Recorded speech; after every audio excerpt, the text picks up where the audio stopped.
Hi, everybody.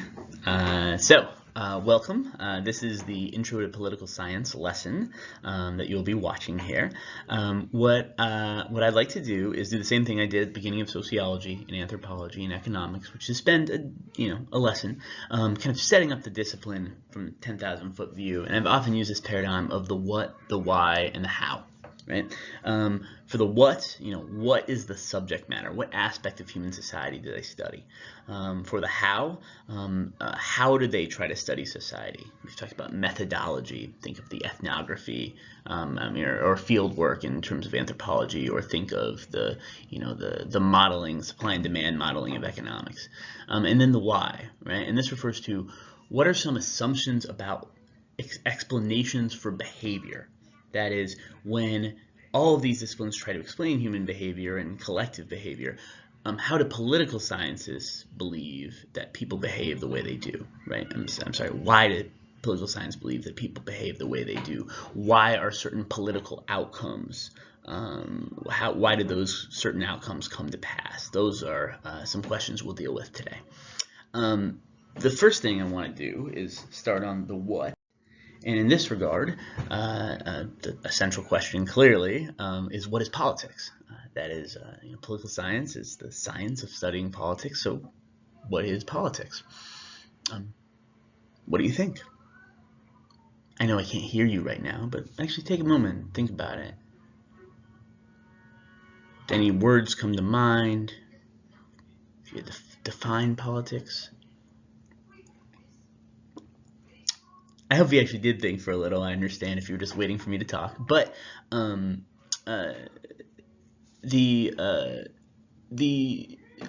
imagine some words might have come to mind, like government and power.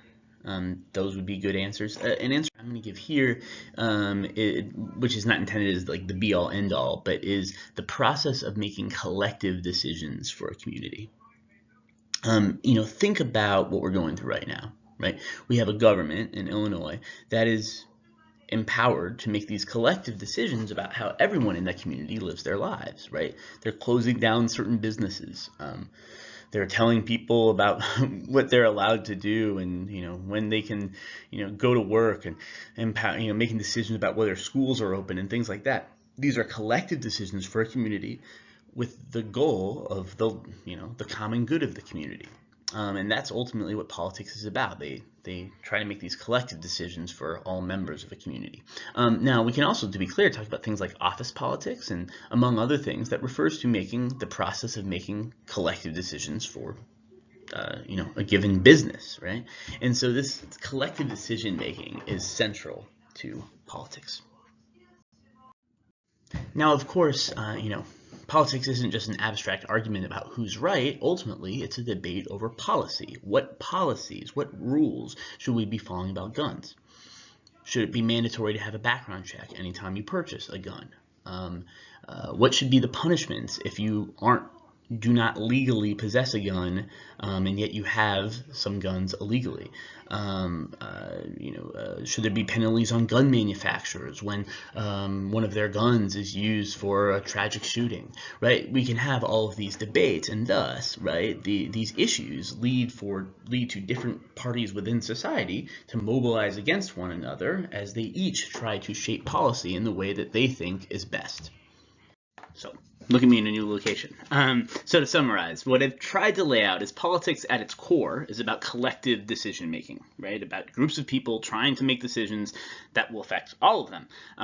As a result, there ends up being disagreement over certain issues, right? We mentioned gun control, but there could be lots of other ones that people struggle to collectively decide.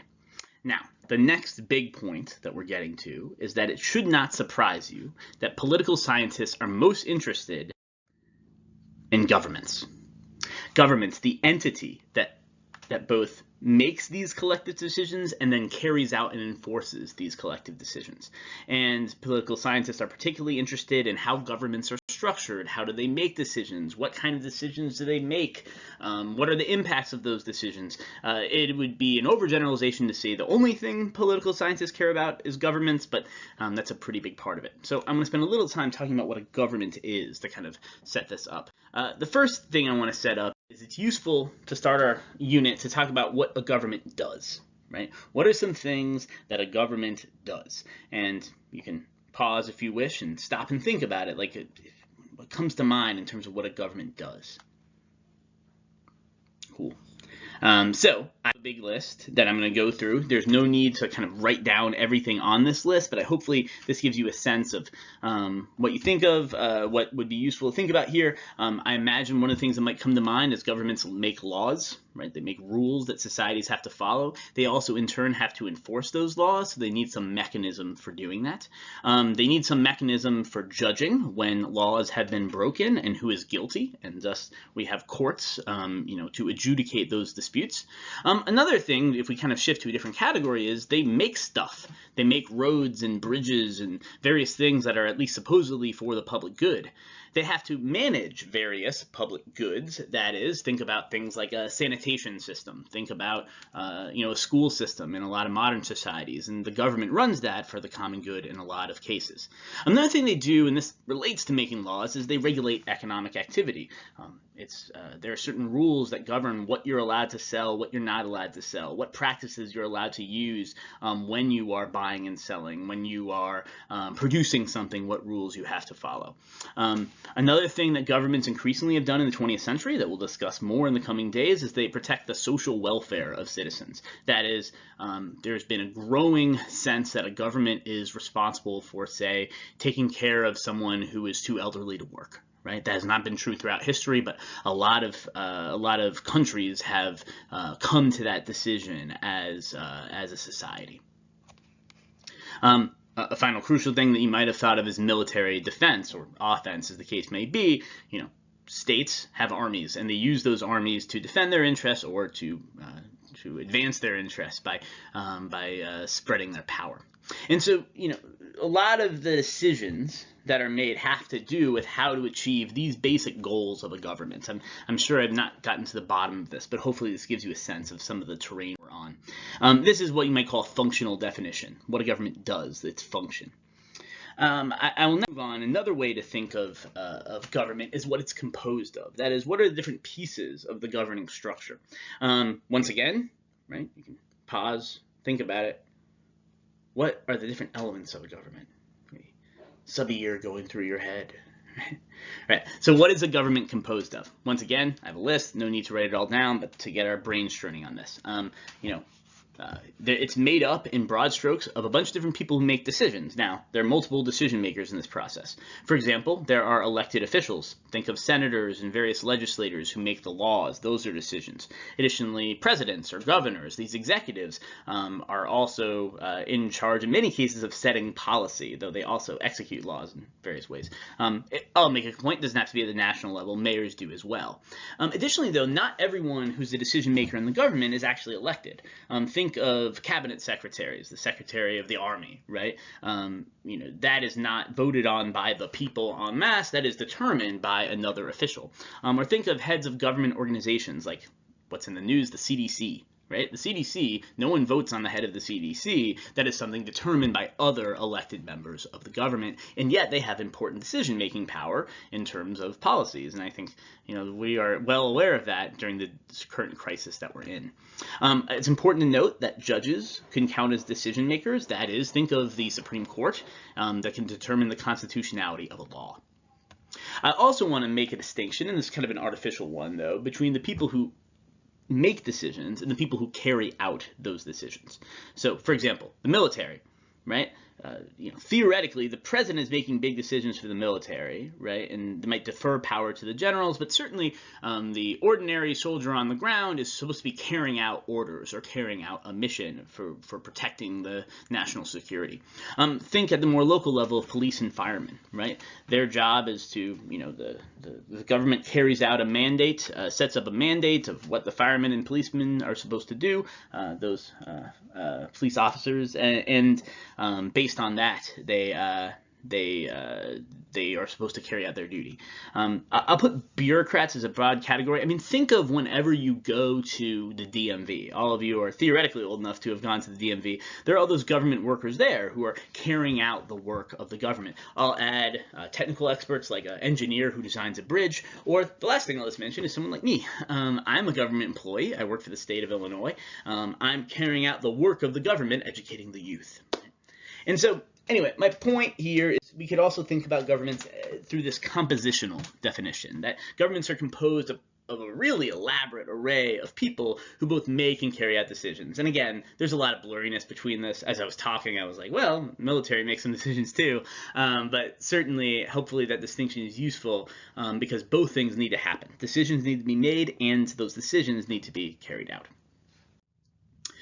Here's the last point I want to make about governments in our what section of the lesson. Who gets to be in charge? Or more accurately, who decides who gets to be in charge, right?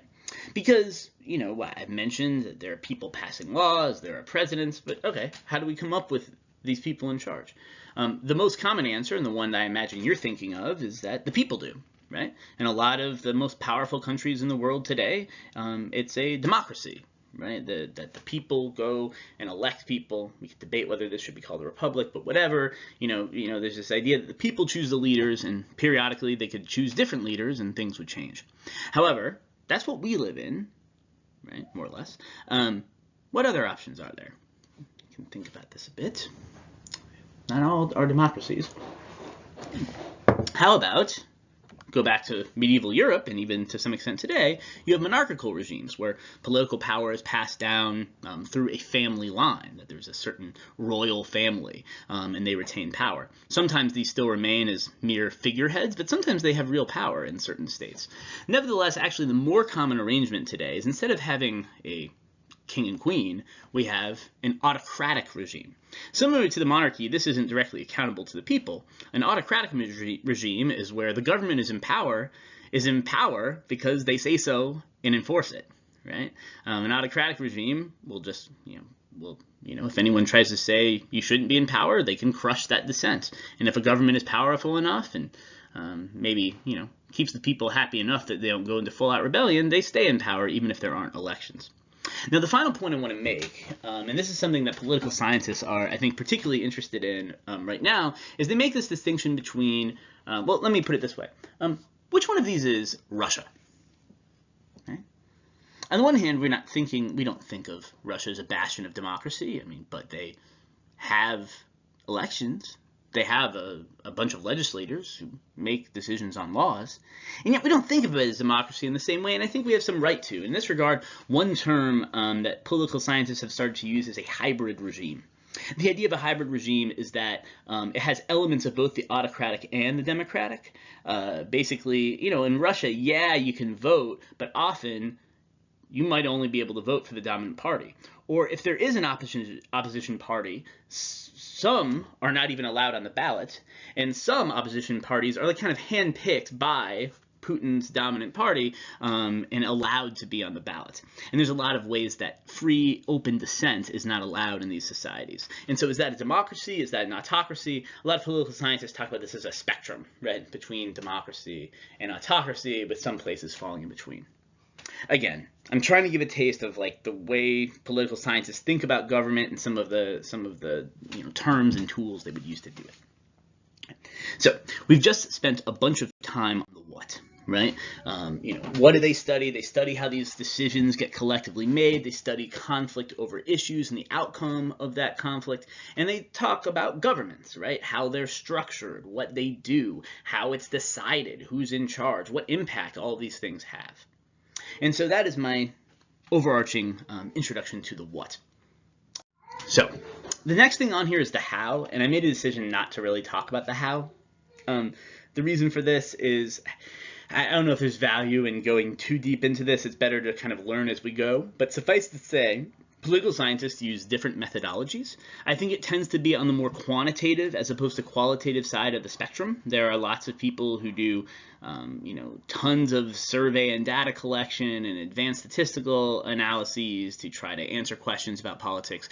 There's some, and my mom's a political scientist, and she fits into the category of she does quantitative stuff, but there's also more qualitative stuff. I'll say throughout the political science unit, we'll be seeing different methodologies, and we'll get some practice doing some more quantitative stuff, but it's not all like that. However, what I want to finish with is focus on the why, because I think this is in some ways the most intellectually. All right, the last thing I want to focus on, and I personally find it to be the most interesting, is the why. Right? Why do certain outcomes occur? As we've talked about earlier in the year, different disciplines tend to have different emphases in terms of the explanatory mechanisms that they focus on. For example, we talked about how sociologists focus on the workings of social institutions and social networks and so forth. An anthropologist might focus most on cultural values. The economist looks at incentives and how they shape people's decision making. Well, what I'm going to argue, and it's an overgeneralization like everything I just said, is that political scientists tend to focus on three different factors. They view political outcomes as the function of interests, values, and institutions. Right? If you want to understand political outcome, you look at these three categories. Different political scientists might emphasize one of these more than the other because they think one's more important in a particular case. There are probably other categories I could come up with, but I think this gives you a good general sense. Now, let me explain what I mean. First, let's talk about interest. When I say that they view interests as a key determinant of political outcomes, what I mean is they would say people's political behavior is shaped by their own self-interest. That is, if you want to understand what people want, right, what policies they support, you look at what personally benefits them the most. If they're rich, they'll want low taxes, right? If they're poor, they want government spending to help the poor because that benefits them the most. And so they look at it through the lens of their self-interest and maybe in particular their material self-interest. From this school of thought, right, if you want to understand political outcomes, you can view it as a battle of different interest groups. That is, if you want to see, if you want to understand who wins, you say, okay, there's this one group in society who would benefit from policy A, one that would benefit from policy B. Whichever side has more power will win that battle, and therefore you'll get such and such a policy. Policy A or policy B will win. Right? To make this a little more concrete, let's think about the minimum wage, right, which you talked about last unit. Right? Think about how that might be viewed as a matter of self-interest, right? Who would benefit from a higher minimum wage? Actually think about it. Who benefits? Who would be hurt, right? So, simple way of looking at this is a battle between workers and business owners. Minimum wage or low wage workers would benefit because they get higher wages. The business owners would be hurt. They would view it as not in their self-interest because now they have to pay more. Now, as we discussed, this might not be so simple, but I think it's fair to say that's certainly what people perceive as their self-interest. I bet you most low-wage workers would say, I want a higher minimum wage, and most business owners, or a lot of them, would say, I don't like that because this would be bad for my business, right? And so you look at who's stronger. Is the worker stronger? Is the business stronger? And that's what determines the outcome. All right. The second major category would be values. That is, right, if we want to understand political outcomes, we look at the personal moral beliefs and ideological leanings of particular people, and we say that shapes their political behavior. So we might be familiar with this in general, like think of issues like abortion or gay marriage, right? People often think about this in terms of values. Some people, think abortion is morally wrong. Some people think it's morally acceptable and even really important in terms of women's rights. They disagree, right? Though I'll say it doesn't even have to be about an issue like that we think of in terms of morality. It could be think of immigration, right?